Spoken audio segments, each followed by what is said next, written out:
رسول الله صلى الله عليه وسلم من صام رمضان إيمانا واحتسابا غفر له ما تقدم من ذنبه ومن قام رمضان إيمانا واحتسابا غفر له ما تقدم من ذنبه ومن قام ليلة القدر إيمانا واحتسابا غفر له ما تقدم من ذنبه متفق عليه أو كما قال عليه الصلاة والسلام।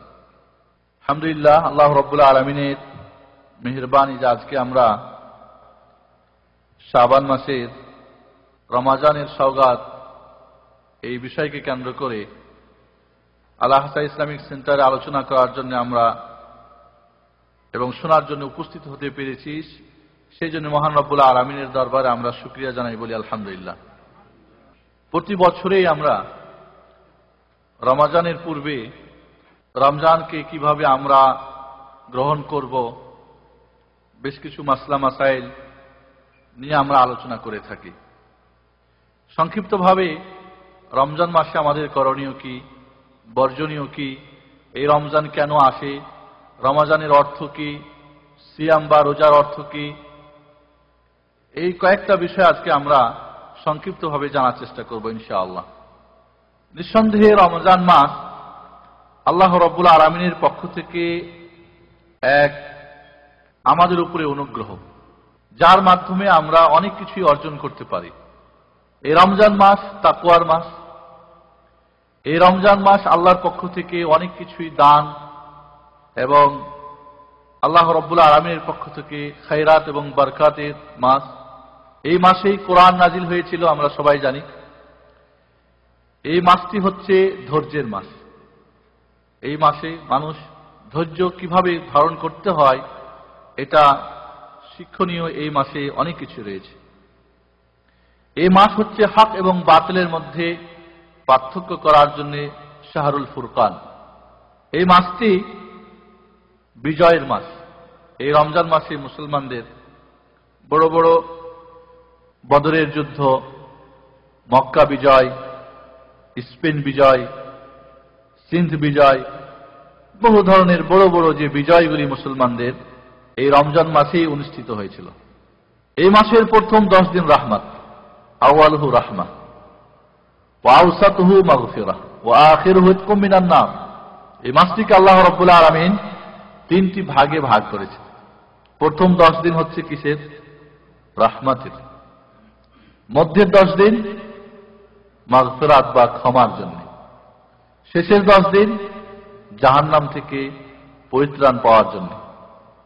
এইভাবে সিরিয়ালে ভাগ করার মধ্যেও কিন্তু একটা হিকমত রয়েছে। কারণ মানুষ যদি আল্লাহর দয়া অর্জন করতে পারে, ওই ব্যক্তিকেই আল্লাহ ক্ষমা করেন, আর ওই ব্যক্তির জন্য শেষ 10 দিনে জাহান্নাম থেকে তাকে মুক্তি দেন। কিন্তু প্রথম 10 দিন যদি কেউ রাহমাত অর্জন করতে না পারে, আল্লাহর দয়া তার উপরে নাই আসে, তাহলে তার ক্ষমার প্রশ্নই ওঠে না। আর ক্ষমা, সাধারণ ক্ষমা যদি না হয়, তাহলে বিশেষ ক্ষমা জাহান্নাম থেকে রেহাই পাওয়ার আরো কোনোভাবেই সম্ভব না। এই জন্য আল্লাহ রাব্বুল আলামিন মাসটিকে এইভাবে ভাগ করে দিয়েছেন।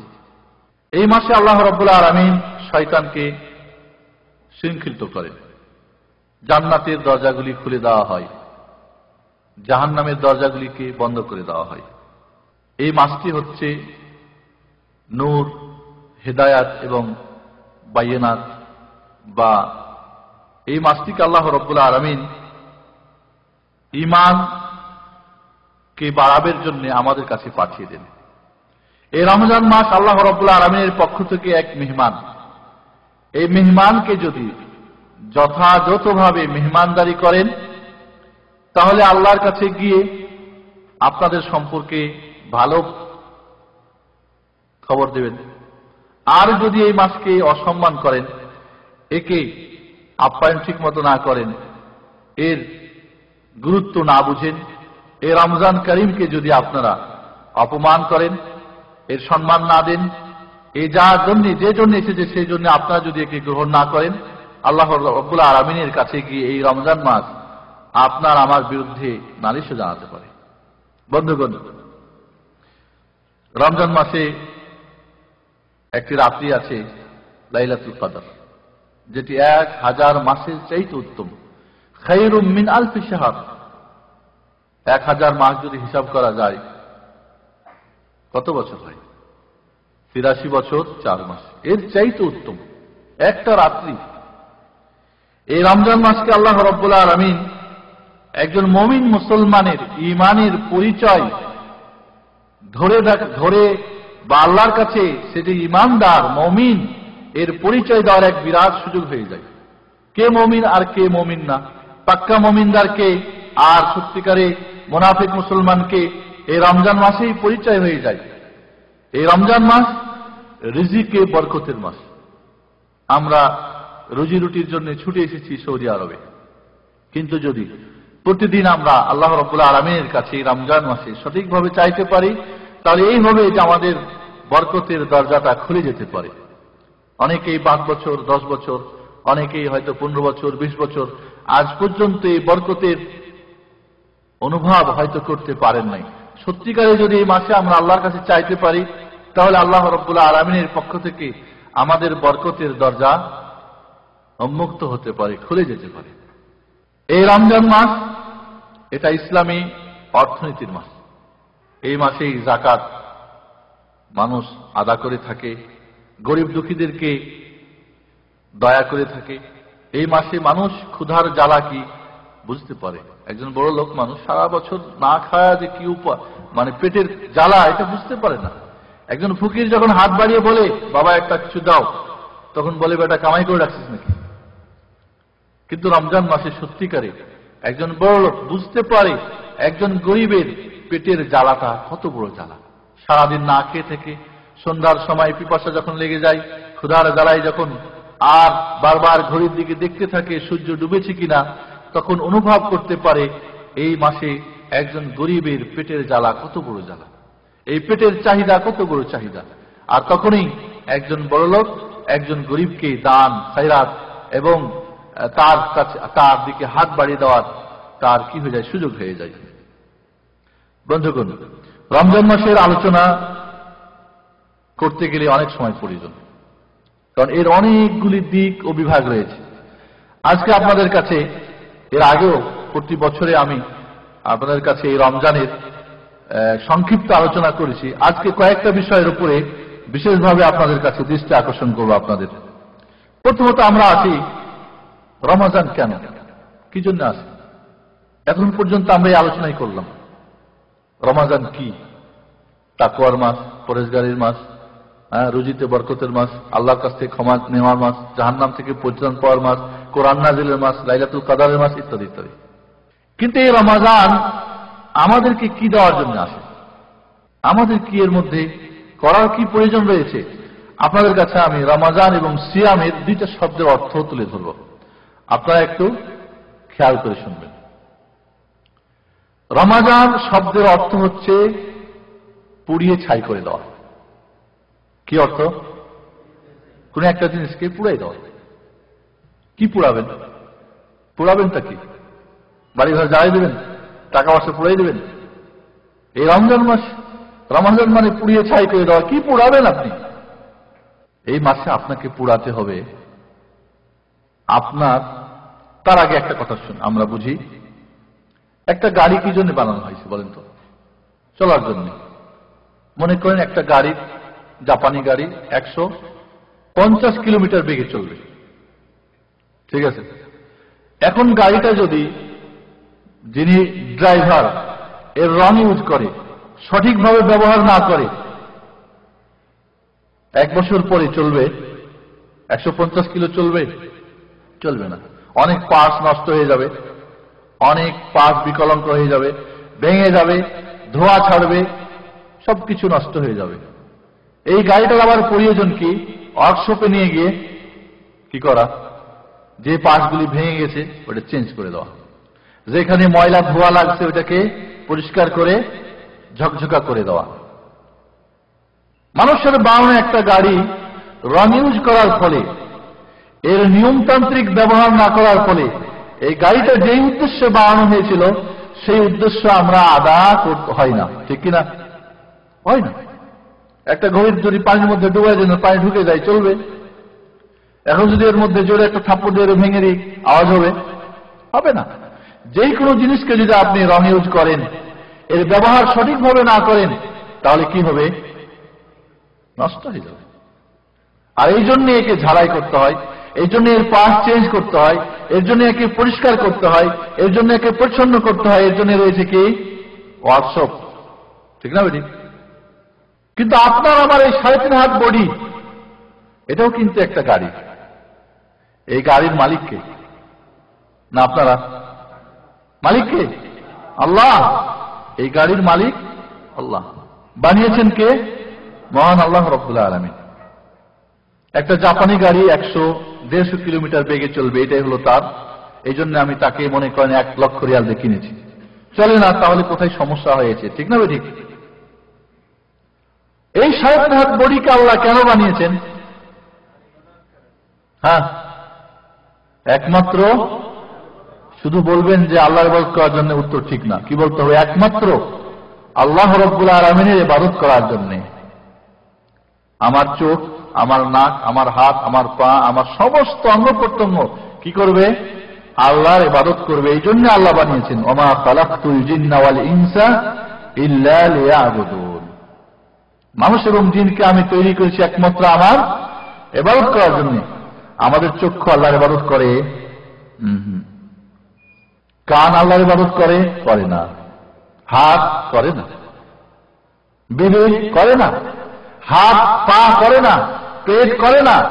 আল্লাহ রাব্বুল আলামিনের ইবাদত আমার মুখ করে না। তাহলে বুঝতে হবে এই আল্লাহর এই গাড়িটাকে আমি রং ইউজ করে নষ্ট করে দিয়েছি।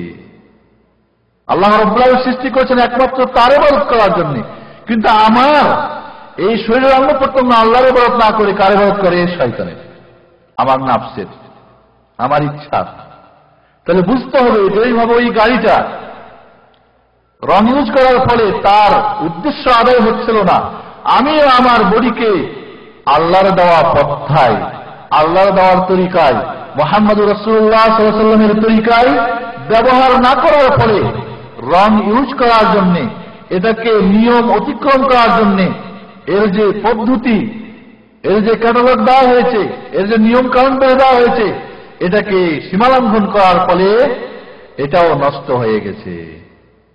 এখন কি করবেন? মানুষের ওয়ার্কশপে নিয়ে গিয়ে ঠিক করবেন? হবে না। মানুষের বানানো জিনিস মানুষের ওয়ার্কশপে পরিষ্কার করা যাবে, ঠিক করা যাবে, কিন্তু যেহেতু এটার মালিক আল্লাহ, এর পার্টস কোনো মানুষের কাছে আছে? কেউ বানাতে পারবে? কোথায় ময়লা আর কোথায় কি সমস্যা কেউ বুঝতে পারবে? রবি ঠাকুরকে যদি সুন্দর করে মুস্টুচ কেটে সামনে হাজির করা যায় তো মনে হয় বড় বুঝতে বোঝা যাবে খারাপ না ভালো? তাহলে দুনিয়ার কোন ইঞ্জিনিয়ার অন্য কেউ এই বডির মধ্যে কোথায় কি সমস্যা হয়েছে কেউ জানার কথা না। যার একমাত্র যিনি বানিয়েছেন তিনি, এবং যিনি এটাকে রং ইউজ করেছেন তিনি। এই জন্য আল্লাহ রাব্বুল আলামিন প্রতি বছরে আল্লাহর একটা ওয়ার্কশপ আপনার আমার কাছে পাঠায় দেন। তার নাম কি? রমজানুল মুবারক, শাহরু রমাদান। এই রমজান মাস আল্লাহ রাব্বুল আলামিনের পক্ষ থেকে কি একটা ওয়ার্কশপ।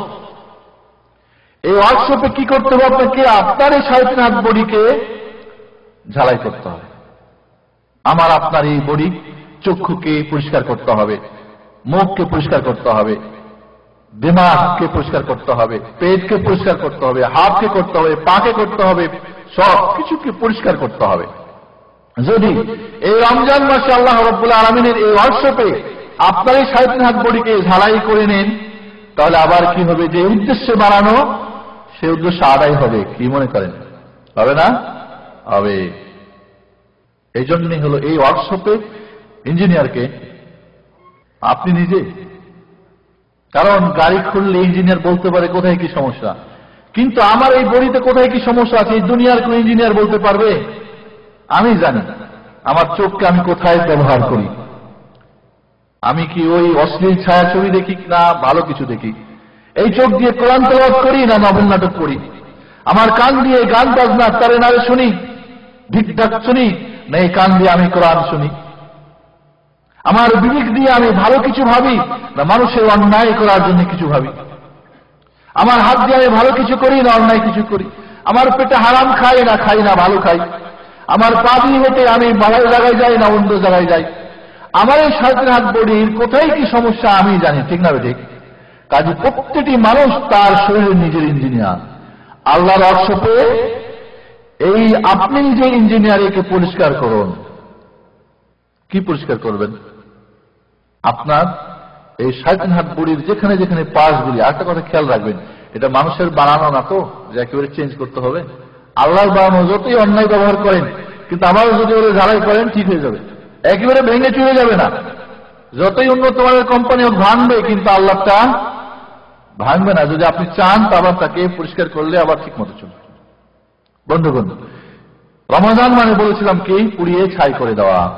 আপনার এই 3.5 বডির চোখে, নাকে, পায়ে, হাতে, পেটে, বিবেকে যত জায়গায় আপনি অন্যায় ব্যবহার করার ফলে এটাকে নষ্ট করেছেন, একে কি দিয়ে নষ্ট হয়েছে?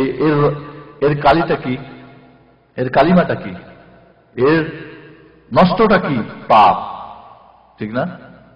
পাপের ফলে আপনার চক্ষু ভালোকে মন্দ দেখে, মন্দকে ভালো দেখে। পাপের কারণে কানে গান শুনতে ভালো লাগে, কোরআন শুনতে ভালো লাগে না। আমার বিবেক দিয়ে ভালো ভাবতে ভালো লাগে না, মন্দ ভাবতে ভালো লাগে। কারে মারবো, কারে ধর্ম, কারে ঠকামো ইত্যাদি। কার উপকার করব, কাকে সহায়তা করব, কার কল্যাণ করব, এটা ভাবিতে পারি না আমি। বন্ধুগণ, সংক্ষিপ্ত ভাবে বুঝেন যে আপনার আমার এই 3.5 বডিকে ঝালাই করার জন্য রমজানুল মুবারকের ওয়ার্কশপে আপনি ইঞ্জিনিয়ার, আপনাকে কি করতে হবে? কাজে লাগতে হবে। একটি মাস, পুরো মাসের দৈনিক আপনাকে কি করতে হবে? পরিষ্কার করতে হবে। প্রয়োজন হবে আপনার চোখের পাপকে, আপনার মুখের পাপকে, কানের পাপকে, হাতের পাপ, পেটের পাপ, পায়ের পাপ, বুদ্ধির, বিবেকের সমস্ত জায়গায় যে পাপ বসে এটাকে বিকল করে ফেলছে। কাজ ঠিক মতো করে না, সঠিক মতো চলে না, আল্লাহর ইবাদত করে না, শয়তানের ইবাদত করে। এই জন্য আপনার এই পাপগুলিকে জ্বালাতে হবে। কি করতে হবে? জ্বালিয়ে পুড়ে ছাই করতে হবে। প্রশ্ন করতে পারেন আপনারা, পুড়াবের জন্য তো কিছু জিনিস লাগবে, ঠিক না? ঠিক। এখন যদি পুরা কোরআন পড়ে হাফেজ সাহেবের দিয়ে ফু দিয়ে দেন, আগুন জ্বলবে? জ্বলবে? হ্যাঁ, জ্বলবে না। বিসমিল্লাহ থেকে নাস পর্যন্ত পড়লে জ্বলবে না। পুরাবের জন্য কি দরকার? কাঠি দরকার, বারুদ দরকার, একটা ম্যাচ দরকার, ঠিক না? ঠিক। অন্যভাবে এবার বুঝেন যে রমজান মাস যেন একটা কি ম্যাচের প্যাকেট। মনে করেন একটা ম্যাচের প্যাকেট। এই প্যাকেটের মধ্যে কয়টা কাঠি আছে? 30টা কাঠি রয়েছে। তাহলে আল্লাহ রাব্বুল আলামিন আপনাকে এই পাপ পুরাবের জন্য ওই ওয়ার্কশপ, ওইটা মনে করেন কাঠিয়া প্যাকেট, এর মধ্যে কয়টা কাঠি রয়েছে? 30টা কাঠি রয়েছে। বন্ধুগণ, 30 দিনের 30টা কাঠি। আপনাকে করতে হবে কি, এই কাঠিগুলির মধ্যে বারুদ সংগ্রহ করে মজবুত করে লাগাতে হবে এবং ঘর্ষণ মারতে হবে। বলবেন যে ম্যাচের তো কাঠি এই পাইলাম, প্যাকেটও পেলাম, কাঠিও পেলাম, বারুদ কোথায়? ঠিক না? ঠিক। বারুদ দরকার না? বারুদ দরকার। যদি বারুদ ঠিক মতো সেটিং করতে পারেন তাহলে দেখবেন সত্যি আপনার পাপগুলি জ্বলবে ইনশাআল্লাহ। আল্লাহ রাব্বুল আলামিন অনেক বারুদ দিয়েছেন এবং বারুদের শক্তি বাড়াই দিয়েছেন এবং বারুদ সংগ্রহ করার জন্য মানুষকে শক্তিও দান করেন এই রমজান মাসে। এই জন্য দেখা যায় রমজান মাসে সুদখোর সুদ খাওয়া বন্ধ করে না? ঘুষখোর ঘুষ খাওয়া বন্ধ করে। যারা টিভির পর্দায় সারাক্ষণ বসে থাকে তারাও টিভি বন্ধ করে কিনা? বেনামাজিরা অনেক সময় নামাজ শুরু করে। সারা বছর কোরআন না পড়লেও রমজানের কিছুদিন কোরআন পড়ার চেষ্টা করে, দান দক্ষিণা করার চেষ্টা করে কিনা? বন্ধুগণ, এই রমজান মাসে আল্লাহ রাব্বুল আলামিন অনেকগুলি বারুদ আপনাকে দিয়েছে। প্রথম বারুদ হচ্ছে রমজানের রোজা। যে রোজা হলো কি ফরজ, ইসলামের কয় নম্বর রুকন? 3 নম্বর রুকন। 3 নম্বর রুকন। কেউ যদি অস্বীকার করে তাহলে কাফের হয়ে যাবে। এই রমজানের রোজা 2য় হিজরিতে ফরজ হয়েছিল। আল্লাহর নবী মুহাম্মদুর রাসূলুল্লাহ সাল্লাল্লাহু আলাইহি ওয়াসাল্লাম তার জীবনে 9 বছর 9 বার তিনি রোজা রেখে তারপর এই দুনিয়া থেকে বিদায় নিয়েছেন। এই সিয়াম বা রোজা বড় একটা বারুদ এবং শক্তিশালী বারুদ। শুধু তাই না, এই রমজান মাসে প্রত্যেকটা বারুদের করে দেওয়া হয় কি, শক্তিকে বাড়িয়ে দেওয়া হয়। আল্লাহ রাব্বুল আলামিন, আল্লাহ নবী মুহাম্মদ রাসূলুল্লাহ সাল্লাল্লাহু আলাইহি ওয়াসাল্লাম বলেন, এই বারুদ সম্পর্কে বলেন, মান সামা রমাদান ঈমানান ওয়া ইহতিসাবা গুফিরা লাহু মা তাকাদ্দামা মিন যামবি। এই রমজানের রোজা যে রাখবে ঈমানের সঙ্গে, ঈমান থাকতে হবে ভাই, কারণ ঈমান ছাড়া বেঈমানের কোনো আমল আল্লাহ কবুল করবেন না। শুধু ঈমান না, তাওহীদ ঈমান। যার ঈমান আছে কিন্তু আবার ওই মঈনুদ্দিন চিশতির মাজারে গিয়ে সিজদাও করে আর ওই রোজা রাখে, রোজা কবুল হবে? হবে না, কাজ হবে না। তার ঈমানটা তাওহীদি ভিত্তিতে ঈমান হতে হবে, তাওহীদি ঈমান হতে হবে। তাওহীদি ঈমানের উপরে যদি কি করে একজন মানুষ আমল করে, 2 নম্বরে কি সওয়াবের উদ্দেশ্যে ইহতিসাবা। খালি রোজা থাকলেন সারাদিন, না খেয়ে না পান করবে, এটাকে রোজা বলে না। বড় রোজা, রোজা অর্থ আমি আসতেছি পরে, রোজা কাকে বলে, সিয়াম কাকে বলে, রমজান আগে বুঝেন। ঈমান এবং সওয়াবের উদ্দেশ্যে যে রোজা রাখবে সেই ব্যক্তির অতীতের সমস্ত গুনাহকে আল্লাহ মাফ করে দিবেন, বলেন সুবহানাল্লাহ। এর চেয়ে আর বড় বারদ কি চান? এর চাইতে শক্তিশালী আর কোন বারদ দরকার আছে? শুধু তাই না, এর সঙ্গে আল্লাহ রাব্বুল আলামিন রমজান মাসের তারাবির নামাজ, তাহাজ্জুদের নামাজ, কিয়ামুল লাইল, এটাও বড় এক বারুদ। আল্লাহ বলে, আল্লাহ রাসূল বলেন, মান কামা রমাদান ঈমানান ওয়া ইহতিসাবা গুফিরা লাহু মা তাকাদ্দামা মিন যামবি। রমজানের যে কিয়াম করবে সেটা তাহাজ্জুদ নামেই করুক, আর কিয়ামুল লাইলের নামেই করুক, আর তারাবির নামেই করুক, ওই ব্যক্তির পূর্বের সমস্ত গুনাহ আল্লাহ ক্ষমা করে দিবেন, যদি নেকির উদ্দেশ্যে ঈমান নিয়ে পড়ে। সুবহানাল্লাহ। আর কি চান? এরপরে লাইলাতুল কদর, এক রাত্রি তো 83 বছর 4 মাসের চাইতে বেশি। মান কামা লাইলাতুল কদর ঈমানান ওয়া ইহতিসাবা গুফিরা লাহু মা তাকাদ্দামা মিন যামবি। লাইলাতুল কদর যে ঈমান এবং সওয়াবের উদ্দেশ্যে পালন করতে পারবে, জাগতে পারবে, তার অতীতের গুনাহ ক্ষমা করে দেওয়া হবে। এরপরে ফরজ নামাজ আছে, কোরআন তেলাওয়াত আছে, জিকির আজকার আছে, দান খায়রাত আছে, মানুষকে ইফতারি করানো আছে, গরিব দুঃখীর সহযোগিতা আছে। এই রমজান মাসের যত আমাল খায়র, যত ভালো আমল, সবগুলো একটা করে বারণ। সুবহানাল্লাহ। কোন কোন হাদিসে এমন এসেছে যে রমজান মাসে যদি একটা ফরজ আদায় করে, অন্য মাসে ৭০টা ফরজ আদায় করার সমান নাকি, যদিও হাদিসটা জয়ীফ, দুর্বল। অন্য মাসে একটা নফল ইবাদত করলে যা নাকি এই মাসে একটা ফরজ আদায় করলে, এই মাসে একটা, অন্য মাসে একটা ফরজ আদায় করলে যা নাকি এই মাসে একটা নফল আদায় করলে সে নাকি পাওয়া যায়। হাদিসটা দুর্বল, খেয়াল করেন, তাহলে পাওয়ারও বাড়িয়ে দেওয়া হয়েছে, ঠিক না বন্ধুগণ? আল্লাহ রাব্বুল আলামিন তাহলে আপনাকে বারুদ দিয়েছেন। প্রতিদিন একটা করে কাঠিতে, প্রথম দিন শুরু হলো একটা কাঠি, এখানে রমজানের রোজা সেট করেন, বারুদ, ঠিক আছে। তারাবির নামাজ সেট করেন, ঠিক আছে। 5 ওয়াক্ত নামাজ সেট করেন, কোরআন তেলাওয়াত সেট করেন, বারুদ। জিকির আজকার সেট করেন, দান খায়রাত সেট করেন, মানুষকে ইফতারি করার নাকি সেট করেন। সেট করার যদি সেট করেন কি হবে, এই একটা কাঠি দিয়ে কয়দিনের পাপ, আপনার গত বছরের কয়দিনের পাপকে ক্ষমা করা যাবে? 10 দিনের, ঠিক আছে। এবং আল্লাহ রাব্বুল আলামিন বিশেষ করে রোজার এর যে কত গুণ সওয়াব আল্লাহ রাব্বুল আলামিন তিনি তার কাছে এটাই করেছেন। আল্লাহ নবী বলেন, কুল্লু আমাল ইবনে আদম ইউদাআফুল হাসানা বিআশরি আমসালিহা ইলা 700 দিন ইল্লা ওয়া ক্বালা আল্লাহ সুবহানাহু ইল্লা আস-সাওম ফাইন্নাহু লি ওয়া আনা আজজি বিহি ইয়াদাউ শাহওয়াতা ওয়া তাআমা মিন আজলি। আল্লাহ রাব্বুল আলামিনের নবী বলেন যে প্রত্যেকটি বনি আদমের আমল করলে 10 গুণ নেকি পাওয়া যায়, ঠিক আছে।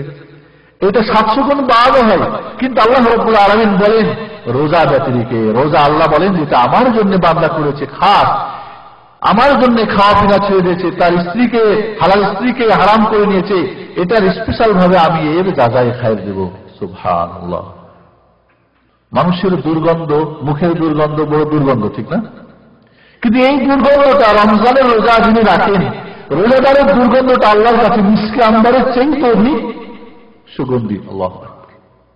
খেয়াল করেন, তাহলে আমরা রমজানের অর্থ বুঝলাম। রমজান মানে কি? জ্বালাই দাও। কি জ্বালাবো? আমাদের পাপগুলিকে জ্বালাবো। জ্বালাবের জন্য কি দরকার? কাঠি। প্রতিদিনের একটা কাঠিতে বারুদ পেয়েছেন, লাগান ভালো করে, আপনি এই ম্যাচ ফ্যাক্টরির মালিক, কোন মালিক কি চাই 2 নম্বর হোক, তার ম্যাচটা 2 নম্বর বাজারে না চলুক? চাই না কেউ। আপনি নিজেই ইঞ্জিনিয়ার, নিজেই আপনি মালিক। আপনি এই ম্যাচের বারুদ ভালো করে লাগান, জ্বালান এবং আপনার জীবনের সমস্ত গুনাহকে পুড়িয়ে ছাই করে দেন। এবার একটা কথা মনে রাখবেন, যে কোনো ব্যাকটেরিয়া, জার্ম বা জীবাণুকে মারতে হলে এই পৃথিবীর আধুনিক যুগে অনেক কিছু তৈরি হয়েছে, হয় নাই? কিন্তু আগুনের উপরে এখনো কিছু তৈরি হয় নাই। আগুনকে যদি জ্বালান তো এইখানে আর বেঁচে থাকার, জীবাণুর বেঁচে থাকার কোনো আর বুদ্ধি নেই। এই জন্য আল্লাহ রাব্বুল রমাজান পুরার কথা বলছে। আল্লাহ রাব্বুল আলামিন আমাদেরকে এই রমাজানের সত্যি অর্থ বুঝে এবং আমাদের পাপগুলিকে পুরাবের জন্য শক্তি দান করেন, আল্লাহুম্মা আমিন। এরপরে আছে আমরা সিয়াম। সিয়াম যাকে আমরা বাংলায় কি বলি? রোজা। সিয়াম শব্দের অর্থ কি?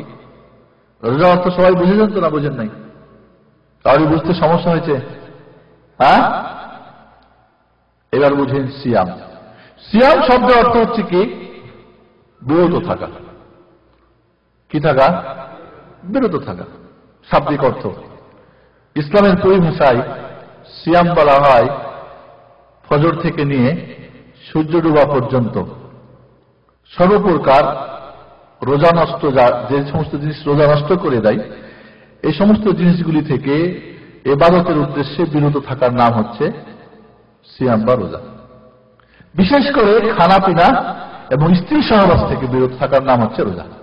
সকাল থেকে সন্ধ্যা পর্যন্ত খানা পিনা, পানাহার এবং স্ত্রী সহবাস থেকে বিরত থাকার নাম হচ্ছে রোজা। বা এছাড়া আরো যে সমস্ত কারণে রোজা ভঙ্গ হয়, এই সমস্ত রোজা ভঙ্গের কারণ থেকে ইবাদতের উদ্দেশ্যে বিরত থাকার নাম হচ্ছে সিয়াম বা রোজা। রোজা এই জন্যই মানুষ যাতে করে তাকওয়া অর্জন করতে পারে। ভালো করে বুঝেন আপনারা কেমনে তাকওয়া অর্জন হয়। সিয়াম মানে বিরত থাকা, বাস। খানা পিনা এবং স্বামী এই স্ত্রী সহবাস থেকে বিরত থাকার নাম হচ্ছে রোজা। স্ত্রী সহবাস করা হালাল না হারাম? শুধু হালাল না, এটা ইবাদত, এটা একটা পবিত্র ইবাদত। আপনার খানা পিনা আপনি যে খান, এটা ইবাদত না? ইবাদত। তাহলে স্ত্রী সহবাস এবং খানা পিনা এটা অরিজিনালি হারাম জিনিস না। আল্লাহ রাব্বুল আলামিন এই রমজানের রোজার মধ্যে এই দুইটা জিনিসকে হারাম করে দিলেন কেন? কি এর মধ্যে তাৎপর্য, গুরুত্ব রয়েছে, কি রহস্য রয়েছে, কারণটা কি? আর এটাই নাম মূলত রোজা কেন?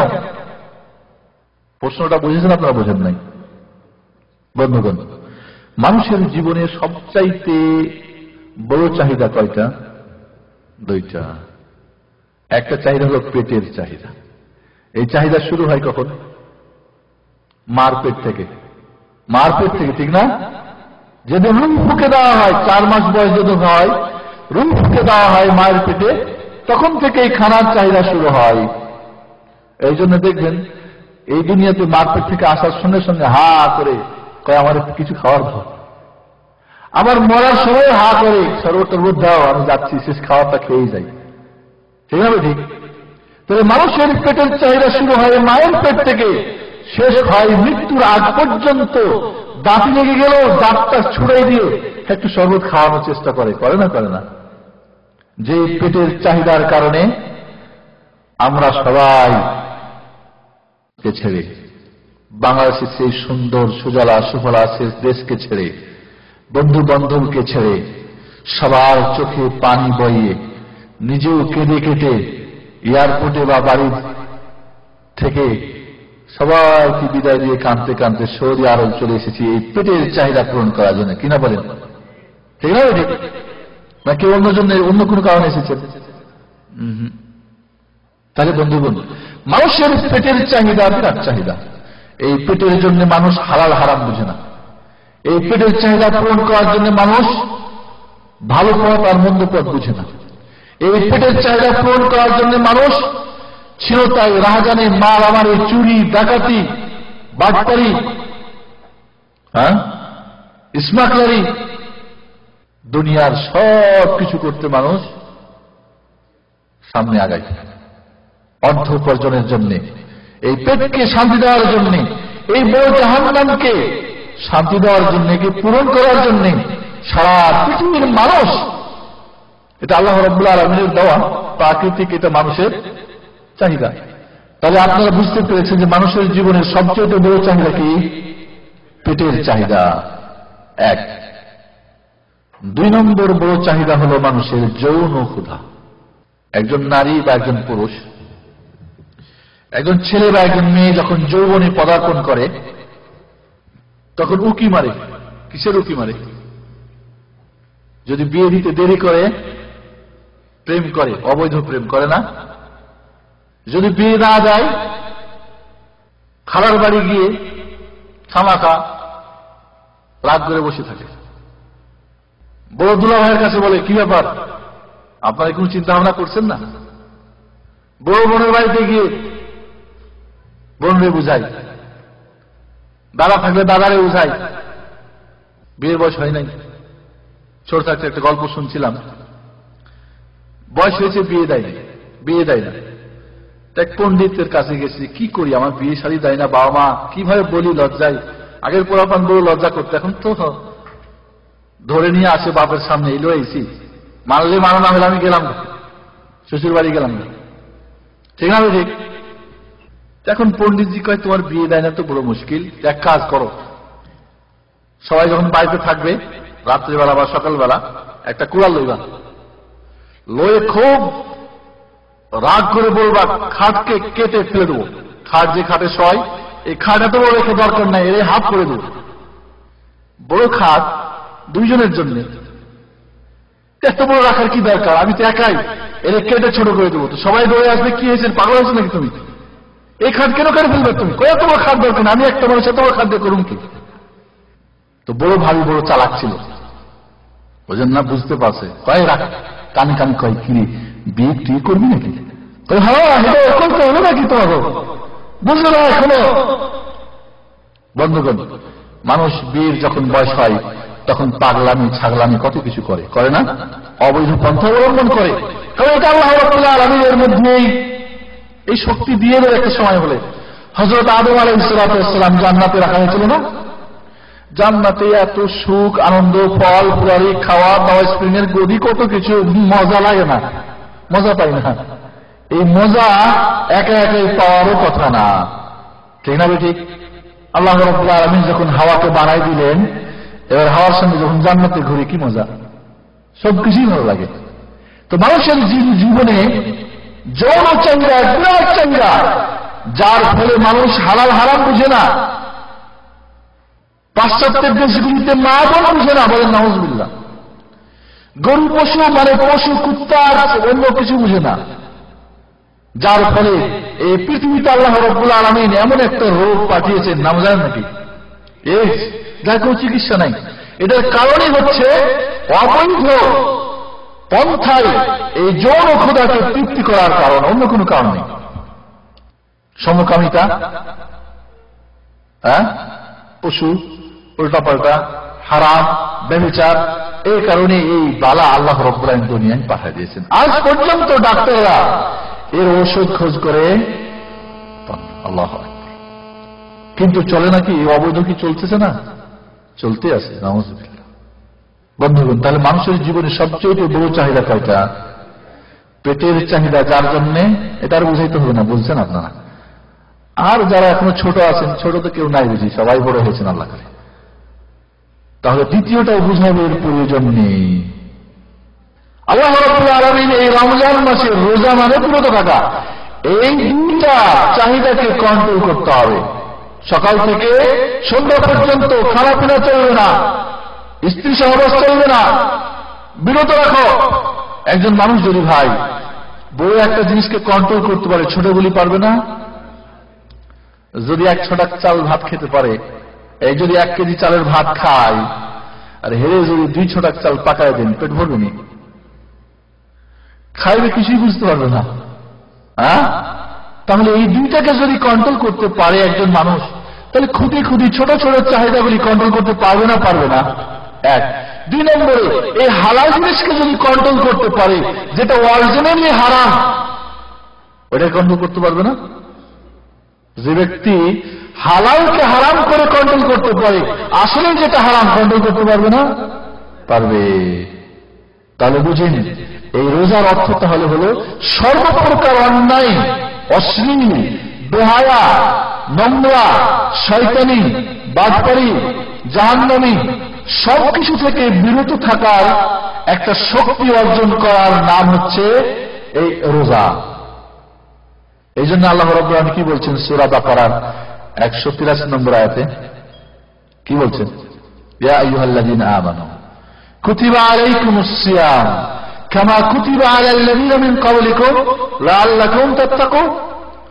মুমিনরা, তোমাদের উপর রোজা ফরজ করে দেওয়া হয়েছে যেমন তোমাদের আগের লোকদের উপর ফরজ করা হয়েছে। ভাবতেন না শুধু আমাদের এই বিপদ শুধু আমাদের উপর চাপাইছে। না, এটা বিপদ নয় বন্ধু, এটা আপনার জন্য কি মঙ্গল।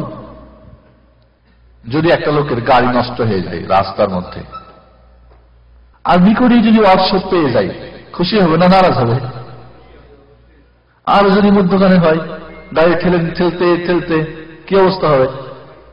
মাঝে মাঝে মোটরসাইকেল নিয়ে বাংলাদেশে যখন চলি, তো একবার এরকম হয়ে গেল। এক মেহমান বাড়ি বেড়াতে গেছিলাম, আর রাত্র হয়ে গেছে, আর গাড়ি নষ্ট হয়। কি যে সেই দিনের বিপদ! রাত্রি 2:30টার সময়, আমার দেশে তো রাস্তাঘাটের ব্যাপার বুঝেন আপনারা, না বুঝেন না, 2:30টার সময় বাড়িতে গিয়ে পৌঁছলাম। মোটরসাইকেল দুজনে ঠেলতে ঠেলতে অবস্থা খারাপ। ওই মুহূর্তে যদি একজন পেতাম যে মোটরসাইকেল ভালো করে দেবে, কি মজা লাগতো? লাগতো না? তা আপনার গাড়িকে ঠিক করার জন্য আল্লাহর পক্ষ থেকে ওয়ার্কশপ এসেছে, এটা আপনার জন্য খুশির খবর না দুঃখের খবর? ভাই বন্ধুগণ, আসুন তাহলে রোজা, সিয়াম, এই দুইটা বড় জিনিসকে কন্ট্রোল করে 30 দিনে সর্বপ্রকার অন্যায়, অশ্লীল, বেহায়াকে কন্ট্রোল করার জন্য তাকওয়া নামের যে শক্তিটা অর্জন করি, লাআল্লাকুম তাত্তাকুন, যাতে তোমরা তাকওয়া পরহেজগারী হতে পারো। তাকওয়া কাকে বলে? তাকওয়া এটা দেখার জিনিস না ভাই, এমন একটা শক্তি, ইমানি শক্তি, যেটা দেখা যায় না, অনুভব করা যায় না, পঞ্চেন্দ্রিয় দিয়ে বোঝা যায় না। এটা এমন এক রব্বানি আল্লাহর দেওয়া শক্তি, যে শক্তির মাধ্যমে সকল অন্যায় থেকে মানুষ বিরত থাকতে পারে আর সর্বপ্রকার কল্যাণের দিকে এগিয়ে যেতে পারে। আজকে আমরা বন্ধুগণ সব অন্যায় করি, কিন্তু ভালো দিকে করতে পারি না। ভালো করতে অভ্যস্ত হয়েছি, কিন্তু মন্দ, ভালো করতে, ভালো ছাড়তে অভ্যস্ত হয়েছি, কিন্তু মন্দ করতে আমরা অভ্যস্ত হয়েছি। আসুন, এই রোজার মাধ্যমে আপনাকে তাকওয়া অর্জন করতে হবে, যার মাধ্যমে আপনার চোখ বলবে না আর গুরু ফিল্ম দেখা যাবে না, চোখ বলবে আর ছায়া ছবি, দীর্ঘ ছায়া ছবি না, এটা হবে না। কান বলবে আর তারা না শোনো না, এবার কি শোনো? কোরআন শোনো। বিবেক বলবে আর অন্যায় না, এবার কি ভাবো? ভালো কিছু ভাবো। পেট বলবে হারাম আর খাবো না। সবাই অন্যায়ের সঙ্গে কি করবে? যুদ্ধ করবে, ধর্মভাব থাকবে। বাংলাদেশের মানুষ ধর্মভাব বুঝেন তো? প্রতিটি কর্তব্য অন্যায়ের সঙ্গে ধর্মভাব থাকবে, চলবে না। কান তুমি আর অন্যায় চলবে না, চোখ তুমি আর খারাপ করতে পারবে না, মুখ তুমি মিথ্যা বলতে পারবে না, বিবাদ করতে পারবে না, মুখ দিয়ে চুগলখড়ি করতে পারবে না, এই মুখ দিয়ে কাউকে কষ্ট দিতে পারবে না, এই মুখ দিয়ে কাউকে কটু কথা বলতে পারবে না। এই আল্লাহর জবান দিয়ে আল্লাহর শুধুমাত্র জিকির করতে হবে, আল্লাহর ভালো কথা বলতে হবে। কোন প্রকার অন্যায় ধর্মঘট চলবে না। হাত বলবে খারাপ কিছু, ওই সরকারি সম্পদ গোডাউনের সিগনেচার দেওয়ার হারাম নেওয়া চলবে না, সুদ খাওয়া চলবে না, ঘুষ খাওয়া চলবে না, 5 ঘন্টা সিনেমা হয়ে যাওয়া চলবে না। এই শক্তি আল্লাহর পথ ছাড়া অন্য কোনো পথে ব্যয় করা চলবে না। সব জায়গায় ধর্মঘট চলবে। এখন ধর্মঘটের সমস্ত দরজা খোলা, ঠিক কিনা? কিন্তু রমজানের পরে যদি দেখেন যে না, এবার কান ভালো ছাড়ার মন্দ শোনে না, চোখ ভালো ছাড়া ভালো খারাপ দেখে না, পেট হালাল ছাড়া হারাম খাই না, সবকিছু ঠিক মতো চলে, বুঝবেন রমজানের ওয়ার্কশপ আপনার কাজে লেগেছে। আর যদি যাই ছিল তাই, কোনো ফায়দা নেই। তাহলে এই জন্য আল্লাহ নবী বলেন,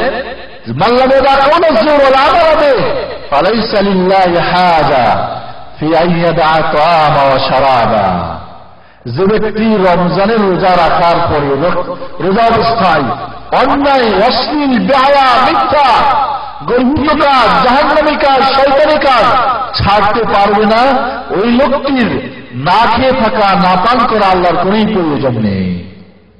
কি বুঝলেন? মানে রোজা রাখলেন, হ্যাঁ, ওয়ার্কশপে গাড়ি ঠিক করলেন, আবার গাড়িটা চড়ে আবার কি শুরু করলেন উল্টা পাল্টা, কাজ হবে? হবে না। সারাদিন রোজা থাকলেন, সন্ধ্যার পরে গাঁজা, ভাঙ, মিথ্যা, জুয়া ইত্যাদি সব কিছু করলেন, চলবে? রোজা অবস্থায় মিথ্যা বললেন, রোজা অবস্থায় খারাপ কিছু করলেন, এই কাজ হবে? হবে না বন্ধুগণ। যদি একটা কলসের পিছনটা ফোটা করে দিয়ে সারাদিন 5টা যুবক লাগাই দিয়ে আমার যাওয়া হওয়ার মতো ভর্তি হবে নি? হবে? হবে না। যতই ম্যাচের কাঠিতে যতই বারুদ শক্তিশালী লাগান, আর পায়ের মধ্যে ডুবাই যদি 30 পাড়া কোরাল ফুটে ফুট দেন, পড়ে ফুট দেন, ওই ম্যাচের কাঠি জ্বলবে না। ওটাকে সংরক্ষণও করতে হবে। ম্যাচ খালি কিনলে হবে না। আমাদের দেশে মা বোনরা ওই বর্ষাকালে ম্যাচকে কি করে, কাপড় টাপড় পেঁচাই ওই বালিশের মধ্যে বা কাঁথার মধ্যে বা ওই লেপকের মধ্যে ঢুকাই রাখে, যাতে মারতে একেবারে, হ্যাঁ। কিন্তু আপনি সারাদিন ম্যাচ ফ্যাক্টরির মালিক বহু ধরনের বারুদ লাগালেন, আর সন্ধ্যাবেলা দিলেন পানির মধ্যে ডুবাই, জ্বলব? ওই ম্যাচ কেউ কিনবো? কাজ হবে না। এই জন্য আপনাকে ওই বারুদ সংরক্ষণ করতে হবে। রোজা অবস্থায় কোন প্রকার অন্যায় করা যাবে না। অনেকে বলে রোজা রাখলাম, কোনো ফায়দাটা তো বুঝি না। কেন ফায়দা হবে? আপনি যদি মাটি আর গুঁড়া খান, গায়ের মধ্যে রক্ত তৈরি হবে না। আবার যদি পোলা ভালো ভালো ফলমূল খান, আর খাওয়ার পরে কম পেটে রেখে লাভ কি, বমি করে দিই, তাহলে ওই খাদ্য আপনার গায়ে লাগবে। তা আপনি সারাদিন রোজা রেখে যদি সন্ধ্যাবেলা উল্টা পাল্টা আবার শুরু করেন, তো কাজ হবে না। আবার রোজাও রাখলেন, ভালো মন্দ খাইলেন, ওর সঙ্গে পচা সহ খাইলেন, তো বাইরে হয়তো হসপিটালে থাকতে হবে। এই জন্য রোজা অবস্থায় আপনাকে ওই জন্য ইমানের সঙ্গে সবের জন্য সারাদিনে পরীক্ষা হলে আপনি যাতে করে 1 নম্বর না করে যায়, দাড়ি কমা, বয়স রাখলে হবে না, নাম্বার কেটে যাবে। দাড়ির জায়গায় কমা দিলে কাজ হবে না। সেমিকোনের জায়গায় যদি অন্য কিছু কাজ হবে না। বয়স জায়গায় যদি বয়সের ওয়া লেখেন তো কাজ হবে, তো বানানো উল্টা হয়ে যাবে, নাম্বার পাবেন না। এই জন্য সারাদিন খুব উৎসুকতার সঙ্গে কিভাবে আমার নাম্বার 100 30 দিনের 300 নাম্বার, তাহলে না আপনার সারা বছরের পাপগুলো চলবে। বন্ধুগণ, তাহলে আমরা বুঝতে পারলাম রমাজানের অর্থ পুড়িয়ে ছাই করা, মানে আমাদের পাপ পুড়িয়ে ছাই করতে হবে। সিয়াম বা রোজার অর্থ সর্বপ্রকার অন্যায়, অশ্লীল, বেহায়া, মনকার, জাহান্নামী, শয়তানি, বাটপারি, চুরি, ডাকাতি, হানাহানি, চুগলখড়ি, গীবত, মিথ্যা, সব থেকে নিজেকে বিরত করতে হবে। এমন একটা শক্তি তৈরি করতে হবে, এটাই হলো সিয়াম। আর মনে আলোচনার দরকার আছে। তারপর আপনাদেরকে কয়েকটা বিষয়ে সংক্ষিপ্ত হয়ে বলি। সেটা হলো রমজানে এই রোজা সম্পর্কে মানুষ 10 প্রকার। রোজা ফরজ হল মুসলিম, প্রাপ্তবয়স্ক, নারী হোক পুরুষ হোক, বুদ্ধিসম্পন্ন, বিবেকবান এবং বাড়িতে যিনি অবস্থান করেন, কারণ মুসাফির হলে রোজা ফরজ নেই, এবং রোজা করতে সামর্থ্য রাখে, যে শক্তি রাখে, কারণ বুড়ো মানুষ করতে পারে না, তোর উপর রোজা ফরজ না, কিন্তু তার ফিরে দিতে হবে। ঠিক এইভাবে যে সমস্ত কারণে রোজা নিষিদ্ধ, ওই জিনিসগুলো থেকে যেন কি থাকে, সেগুলি থেকে তিনি মুক্ত থাকেন, এমন একটি ব্যক্তির উপর রোজা ফরজ। তাহলে যদি মুসলিম না হয়, কাফের, রোজা ফরজ না। যদি নাবালিগ হয়, ছোট হয়, তারপর রোজা ফরজ না। যদি মাজনুন পাগল হয়, রোজা ফরজ না। যদি সফরে থাকে, রোজা ফরজ না। যদি রোজা করতে সমর্থ না, অসুস্থ বা যে কোনো কারণে, তারপর রোজা ফরজ না। রোজা রাখার জন্য নিষিদ্ধ যে কারণ, যে মহিলাদের মাসিক যদি হয়, অথবা যদি বাচ্চা হয়, এরপর একটা সময় যখন রোজা রাখা নিষিদ্ধ, রোজা রাখতে পারবে না। এইভাবে এই সমস্ত যদি কারণগুলি পাওয়া যায়, তার মধ্যে রোজা ফরজ। যদি এমন বুড়ো মানুষ হয় যে কিছু ভালো মন্দ বিবেচনা করতো, অনেক সময় বাবার ছেলের কয় নাতি, নাতির কয় ছেলে, হয় কিনা, বুড়ো বুড়ি, তাহলে তার উপর রোজা ফরজ না। নামাজও ফরজ না, কিছুই ফরজ না তার উপরে। তবে যদি কোনো কোনো সময় এমন হয় যে দিনের 2 ঘন্টা বিবেক ঠিক থাকে, তাহলে ওই 2 ঘন্টা রোজা রাখা ফরজ, আর বাকি সময় উল্টা পাল্টা ভুল বকে, তাহলে রোজা ফরজ না। রোজা রাখতে যদি অসমর্থন হয়, যেমন অত্যন্ত বুড়ো বুড়ি বা এমন অসুখ ভালো হওয়ার কোনো চান্স নেই, তবে তারা রোজা ছেড়ে দিবে এবং তার পরিবর্তে একজন করে মিসকিনকে খানা খাওয়াবে দৈনিক। মুসাফির সফর যদি ভালো উদ্দেশ্য হয়, এখন রমজান মাস রোজা রাখবার জন্য সফর করে বেড়াচ্ছে, যাই হবে, মনে করেন নতুন বিয়ে শাদী করছে, রমজান মাস চলে যান ঘুরে বেড়ায় বাইরে, পরে করবনি রোজা, তার জন্য রোজা ছাড়া যায় হবে না, হারাম। কেউ মনে করেন রোজার মাসে অন্যায় কোন একটা কাজে যাচ্ছে, এক জায়গায়, তার জন্য কি হবে না, জায়েজ হবে না। তো বৈধ কোনো কারণে কেউ যদি সফর করে, টাল বাহানা না, হিলা বাহানা না, তাহলে তার জন্য রোজা ছাড়া জায়েজ আছে, পরবর্তীতে আদায় করে নেবে, কাজা করে নেবে। বিশেষ করে তারপরে যদি এমন অসুস্থ হয় যে অসুখটা ভালো হওয়ার চান্স আছে, ভালো হতে পারে, এমন যদি রোগী হয় তো কি করবে, রোজা ছাড়বে না করবে? এর 3টা অবস্থা। একটা যদি হয় যে রোজা রাখলে কষ্টও হয় না, সমস্যাও নাই, তো রোজা রাখা ফরজ। রোগ আছে, আমার দেশে তো অনেক সময় বলে গ্যাস্ট্রিকের রোগ হয়ে যায় রমজান মাসে, অন্য সময় ভালো, এমন অনেকে টালবাহানা করে কিনা। তেমন যদি রোগ হয় যার কারণে রোজা রাখলে কষ্ট হয় না, ক্ষতিও হয় না, তো রোজা রাখা ফরজ 1। 2 নম্বর, রোজা রাখলে কষ্ট হয় কিন্তু ক্ষতি নাই, রোজা রাখতে পারে কিন্তু কষ্ট হয় খুব, কিন্তু ক্ষতি নেই, তাহলে রোজা ছেড়ে দিবে, পরবর্তীতে আদায় করবে। এমন যদি হয় যে রোজা রাখলে ক্ষতি, তাহলে রোজা ছেড়ে দেওয়া তার উপর ওয়াজিব, রোজা ছেড়ে দেওয়াই ওয়াজিব। মহিলাদের বিশেষ যেটা মাসিক পিরিয়ডে বা বাচ্চা হওয়ার পরে নিফাস বা হাইজের সময় এদের রোজা রাখা হারাম, পরবর্তীতে এটা কাজা করবে। এরপরে যে সমস্ত মহিলারা পেটে বাচ্চা, গর্ভবতী অথবা বাচ্চা দুধ খায়, এমন অবস্থায় যদি নিজের বা বাচ্চার ক্ষতির আশঙ্কা বোধ করে, পেটে বাচ্চা যদি এখন না খায় তাহলে পেটে বাচ্চার সমস্যা হবে, ডাক্তার বলছে সমস্যা হবে, বা যদি বাচ্চা দুধ খাচ্ছে, যদি আমি রোজা করি তাহলে দুধ শুকিয়ে যাবে, তো নিজে অথবা বাচ্চার যদি কোনো ক্ষতি আশঙ্কা করে, তাহলে এই গর্ভবতী বা দুধ পান করে এমন মার জন্য রোজা ছেড়ে দিবেন এবং প্রতিদিনের জন্য ফিদিয়া দিবেন। কি করবেন? একজন করে মিসকিনকে খাওয়া দিবেন, তাকে আর রোজা কাজা করার দরকার নেই। যদিও কেউ কেউ বলেছে রোজা কাজা করতে হবে, কিন্তু তার দলিল নেই, বরং শুধু ফিদিয়া দিলেই হয়ে যাবে। এরপরে হলো, কেউ যদি কোনো জরুরি কারণে রোজা ছাড়তে প্রয়োজন হয় তো রোজা ছেড়ে দিতে পারে। যেমন মনে করেন বাড়িতে আগুন লাগছে, আপনি পিপাসার্থ, এই পিপাসা নিয়ে আপনি পানি নিভাতে পারবেন না, পারবেন? বা আপনি মনে করেন ওই ফায়ার ব্রিগেড, কি বলে ওটাকে, ফায়ার সার্ভিসে চাকরি করেন, কথার কথা, তাহলে ওই মুহূর্তে আপনি রোজা ভেঙে দেন, পানি পেট ভরে খেয়ে এবার আপনি পানি নিভান, আগুন নিভান, পরে এটা কাজা করে নেবেন।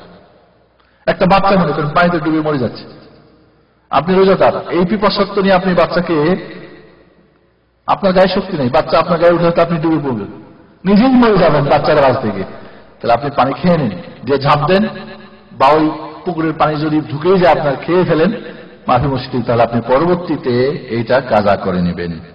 বুঝে আসছে আপনাদের? আর এরপরে যে যে কারণে বা যে কারণে রোজা নষ্ট হয়ে যায়, ভঙ্গ হয়ে যায়, সংক্ষিপ্ত শুনেন। প্রথম কারণ হচ্ছে স্ত্রী সহবাস। যদি কেউ সহবাস করে তাহলে তার রোজা নষ্ট হয়ে যাবে। যদি স্ত্রী যদি এতে স্বেচ্ছা থাকে, স্ত্রীর যদি ইচ্ছা থাকে, তাহলে স্ত্রীর উপরেও কি স্ত্রীর রোজা নষ্ট হয়ে যাবে এবং দুইজনকেই কাফারা দেওয়া ওয়াজিব হয়ে যাবে। কাফারা হলে একটা গোলাম আজাদ করে দেওয়া, দাসী, না পারলে 2 মাস লাগাতার তরতিব সহ একাধারে 2 মাস রোজা রাখবে, তাও যদি না পারে তো 60 জন মিসকিনকে খানা খাওয়াই দেবে। আর যদি স্ত্রী বেচারি যদি এই হয় জোরপূর্বক, তাহলে তার রোজাও নষ্ট হবে না, তাকে কাফারাও দিতে হবে না, সে বাকি দিন খানাপিনা করবে না, এবং রোজা যেভাবে নষ্ট হয়ে যায় তো বাকি দিনটা তাকে বিরত থাকতে হবে। 2 নম্বরে, যদি ইচ্ছা করে বীর্যপাত ঘটায় কেউ, সেটা যে কোনো ভাবে হোক, হস্তমৈথুন করেই হোক বা ওই ব্যাপারে ফালতু কথা বলেই হোক, যেভাবে হোক, ইচ্ছা করে জাগ্রত অবস্থায় যদি কেউ বীর্যপাত ঘটায় তাহলে তার রোজা নষ্ট হয়ে যাবে। এই জন্য স্বপ্নদোষ যদি হয় তো রোজা নষ্ট হবে না, কারণ এটা ইচ্ছার বাইরে। 3 নম্বরে, যদি খানা পিনা কেউ খায় বা পান করে তাহলে তার রোজা নষ্ট হয়ে যাবে। 4 নম্বরে, যদি খানা পিনার মতোই কোনো জিনিস খায় বা শরীরের মধ্যে পুশ করে, যেরকম ইঞ্জেকশন, যদি ভিটামিন ইঞ্জেকশন শরীরে পুশ করে তো রোজা নষ্ট হয়ে যাবে। এই ধরনের রক্ত যদি কেউ গায়ের মধ্যে দেয় তার রোজা নষ্ট হয়ে যাবে। তবে যদি কেউ ব্যথার জন্য কোন ইঞ্জেকশন দেয়, সেটা রগের মধ্যে হোক বা গোস্তের মধ্যেই হোক, রোজা নষ্ট হবে না। যেটা খাদ্যে পাচ্ছে না এমন ইঞ্জেকশন যদি করে তাহলে সেটা রোজা নষ্ট হবে না। ঠিক এইভাবে যদি ইচ্ছা করে কেউ বমি করে তাহলে তার রোজা নষ্ট হবে, অনিচ্ছা করে যদি বমি হয় রোজা নষ্ট হবে না।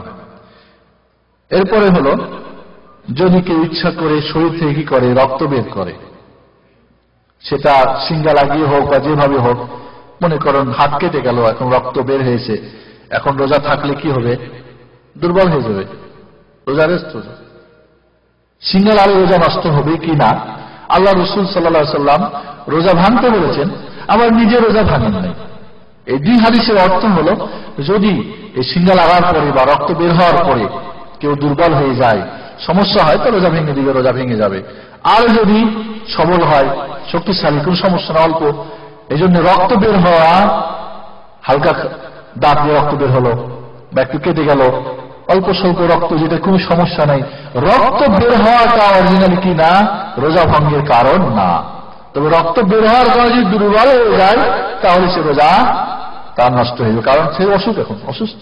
রোগের জন্য রোজা, অসুস্থ ব্যক্তির জন্য রোজা ফরজ না, পরবর্তীতে রোজা রাখবে। ঠিক এইভাবে মহিলাদের যদি মাসিক বা বাচ্চা হওয়ার পরে রক্ত ক্ষরণ হয় তাহলে তাদের রোজা নষ্ট হয়ে যাবে। এই হলো রোজা ভঙ্গের কারণ। তবে মনে রাখবেন, রোজার এই ভাঙ্গার যে কারণ, এটা ইচ্ছা করে, যদি কি হয় ইচ্ছা করে হয়, অনিচ্ছাকৃত একজনকে জোরপূর্বক রোজা ভাঙবে না, রোজা ভেঙে যাবে না। জোর করে যদি কাউকে বলে রোজা, একজন কাফের মুসলমান বলে রোজা ভাঙো, বা অনেক মা অনেক বাবারা আছে বলে বাচ্চা এখনো বড় হয় নাই, প্র্যাকটিক পরীক্ষা দিলে এখন নাকি ভালো হয়নি। এখন দেখা গেল বাচ্চা বা মেয়ে বা ছেলে রোজা রাখার ইচ্ছা আছে, মা বাবা জোর করে, ওই রোজা ভাঙবে না। বাধ্য মানে কোনোভাবেই যদি সে রেহাই না পায় আর যদি বাধ্য করে তো রোজা তার নষ্ট হবে না। এইভাবে যদি জেনে শুনে, একজন লোক জানে না একটা মানুষ যে রমজান মাসে বিড়ি খেলে রোজা নষ্ট হয়, কদর কথা, এটা তো একটা ধোয়া, ঠিক না, আর খেয়ে ফেলছে তো রোজা নষ্ট হয়ে যাবে না। তবে একটা মুসলমান দেশের মানুষ এমন কাজ করলে চলবে না। নতুন মুসলমান হয়েছে, জানে না, মনে করেন নতুন মুসলমান হয়েছে, জানে না স্ত্রী সহবাস করে রোজা নষ্ট হয়, ঠিক আছে, জানার পরে জেনে শুনে ইচ্ছাকৃত করে এবং স্মরণ, একজন ভুলে যদি পানি পান করে রোজা নষ্ট হবে? হবে না। তো বন্ধুগণ, এছাড়া যদি কেউ চোখে ওষুধ ব্যবহার করে বা কানে ওষুধ ব্যবহার করে, এটা রোজা নষ্ট হবে না। কেউ যদি সুরমা ব্যবহার করে রোজা নষ্ট হবে না।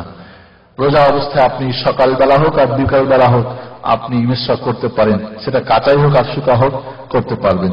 পেস্ট, শক্তিশালী পেস্ট যেটা, এটা না ব্যবহার করাই উচিত, না ব্যবহার করাই উচিত।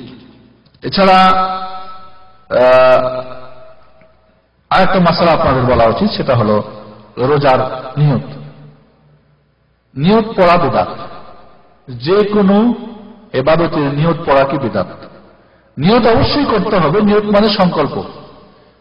আপনি যখন সেহরি খাচ্ছেন তখন আপনার নিয়ত হয়ে গেল রোজার, এই জন্য আনা আসুম গাদান সে বলার কোনো প্রয়োজন নেই, ঠিক আছে। আপনি রমজান মাসের চাঁদ উঠেছে, খালাস নিয়ত করছেন সারা মাস রোজা থাকবেন, খালাস আপনার নিয়ত হয়ে গেছে। কেউ যদি সেহরি না খেতে পারে, মনে করেন ঘুম ভাঙে নাই, তো রোজা হবে না। সেহরি খাওয়া সুন্নাত, নিয়ত আছে আপনার, খালাস, সারা মাস রোজা থাকবেন, নিয়ত করে ফেলেছেন, নিয়ত হয়ে গেছে আপনার। এই জন্য দৈনিক বারবার করে আর মুখ দিয়ে বলতে এমন কথা না। সেহরি খাচ্ছেন, তবে নিয়ত জরুরি। নিয়ত যদি না করে তাহলে রোজা হবে না। সেটা দৈনিকই করুক, মাসের প্রথমেই করুক, যেভাবে করুক, সেহরি খেয়ে করুক, যেভাবে করুক, নিয়ত করতে হবে।